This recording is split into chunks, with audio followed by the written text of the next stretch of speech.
really appreciate everybody coming out tonight. It's gratifying to see so many people here. It's a hot evening out there. It was hard to get here. And you're interested in doing some politics, which I think is fabulous. You know, the country is in desperate challenges and desperate straits, and we need people who are engaged, who are involved, and who are really going to make a difference. I'll be happy to see Carl here tonight. I just saw him last Friday night in Buffalo, and Carl's been making very important statements on issues of that New Yorkers care about and that are going to affect our country. You know, he and I are both from outside the system. And one of the things that I feel as I travel across the state is how much anger there is and how much interest and desire there is for people who come from outside the system. I'm running for the Gillibrand seat in the Senate. You know, both Schumer and Gillibrand are up, so I'm part of the group running for the Gillibrand seat. I'll talk a little bit about my competition in a minute on that. But as you think about it, we've got an opportunity to really make a change in New York. I'm running because I'm angry about the direction that our country is headed. Politicians are addicted to spending. I've got 4 young children, and there's no way to know how they're going to be able to pay the debt that the politicians are piling up. I'm an economist with the backbone and the skills to go to Washington and stand up to the big government agenda that's being foisted on us every day. As we think about this last year, Senator Gillibrand's been in for 18 months. So what's happened in that 18 months? She's managed to vote for 4 gigantic expansions of Washington, of the federal government, piling debt on debt, piling spending on top of spending. So now we're in this utter catastrophe of having a fiscal deficit that's running $1.5 trillion every year. So the national debt has zoomed through $13 trillion. She's already approved the $14 trillion with no strings attached that will get them through the end of this year, just through the end of this year.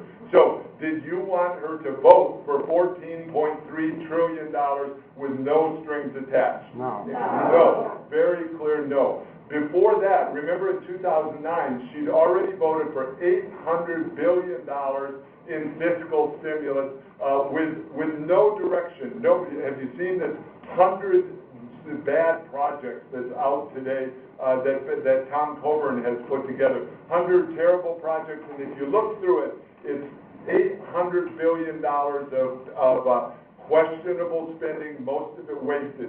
Did anybody want her to vote for that? No. And in New York State, people were clear when she started talking about the health care bill that it didn't make sense. Remember, she had campaigned on the idea right from the beginning when she took office that she was going to be transparent, that she was going to be ethical, and that she was going to somehow work for New Yorkers. But immediately, she started working for Washington. She became a loyal vote for the big Washington agenda, and nowhere was it more clear as they did the health care bill, and it was written in a way that would expand Washington and make Washington more powerful, costing us money. It's a transfer of power from the people to the federal government. That was prohibited in the Constitution. The Constitution said that the federal government has these powers and these powers alone, and the rest of the powers stay with the states and stay with the people. But we've been going the wrong direction on that this year. So over her 18 months, she provided the 60th vote for the health care bill. Did you want her to vote for that health care bill? No. And everybody made it clear, and she went ahead and did it. And then I want to mention the financial services bill that they just did. It's 2,300 pages. I worked on Wall Street. I'm an economist, and it's a completely separate part of the banking industry from what the bankers do. I do research. I look for places around the world that have good tax policies, that have good spending policies, that create jobs. And so that's what I've done in my professional career. And When they came forward with the financial services bill, it has a huge problem. It takes jobs away from New York. It doesn't protect the banks. It doesn't cause small businesses to lend any more than the small banks right now have cut off credit to small businesses. Washington doesn't care about that. What they did in this bill was create a much bigger regulatory apparatus in Washington that would control things around the country. So was that a useful vote? I think it clearly was not. And so she's voted 4 times for major expansions of Wall Street, and that should have been stopped. I'm the one that can stop it. If I'm applying for a job. I want to work for you in Washington as your senator, and I want to tell you a little bit about why I can do a good job at that. I don't think our current representatives are doing that. I worked for Ronald Reagan in the Reagan Revolution. I saw at the time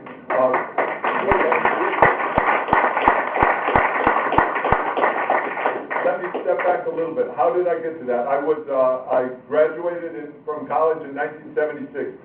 Some of you remember, it was very high inflation, hard to get jobs. I worked at a steel mill, became a CPA, and saw that my taxes were 70% of what I was making. It was an incredibly bad malaise at in the Jimmy Carter administration.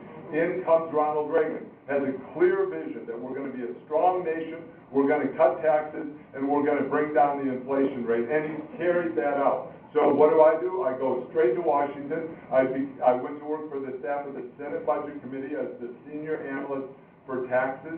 Then I worked for the Reagan Treasury Department, where I was the Deputy Assistant Secretary for Developing Nations, a senior position that was responsible for going around the world, looking at what countries are doing to create jobs. I'm a fiscal expert. We have a fiscal crisis, and I'm the right guy with the right skills to tackle that problem. I then was at the Bush 41 State Department, working around the world on countries that were creating jobs. I was the senior U.S. representative for Latin America, for how growth and jobs were being created in Latin America, and also standing up to the Soviet Union. Remember, that was those were the years where Reagan had correctly identified the evil empire. Anyway, that brings me up to New York. I moved to New York in 1993 with my wife, Adele. We had 4 children in New York City, and that's where we live now, and I run a small business that does economic research, doing the same things throughout my adult life, and always writing about it. I've written hundreds of columns, many of them in the Wall Street Journal, and I'm a regular columnist in Forbes magazine. Steve Forbes is a strong supporter of mine. So I'm a man of very deep principles that are very public and that are very consistent. And I'm running against career politicians. I've been a politician now for 3 months, so that's I've learned to shake hands and remember some names, and I'll try with some of you, and mostly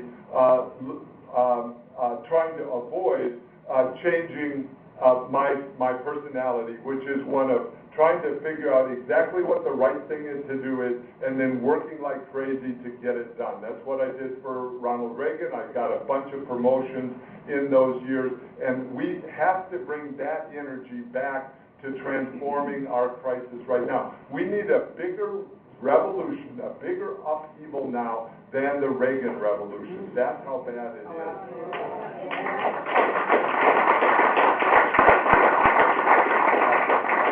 I don't want to take too much of your time. I have a couple of more things I want to talk about, and then I'm very eager to take your questions and give you good answers. The race that I stand in right now is the Republican primary is September 14th. Please get out to vote. I really need your votes and the votes of all your friends. New York is a tough state. I'm running against 2 guys that are lifelong career politicians. Bruce Blakeman is from Nassau County. He presided over the Nassau County legislature in the 1990s when it spent all their money and then raised their taxes, the biggest tax increase in Nassau County history. And what happened? Their bond rating was downgraded. Republicans were voted out of office for 10 years as a result. And so that's, he's a lawyer, a career politician, run over and over again for public office. The other, I'm also running against Joe DiAguardi. He's from Westchester County. He was a congressman in the 1980s, two-term congressman, and then had to withdraw from office in 1988. He ran over and over again trying to get back to Washington. He was primarily in those years, the 90s, for 20 years really, was primarily the lobbyist for Albania, which is a country in Eastern Europe. So that's the competition in my race. What I'm trying to bring is somebody with different experience, not a career politician, that can really bring some skills to Washington. I'm a fiscal expert during a fiscal crisis.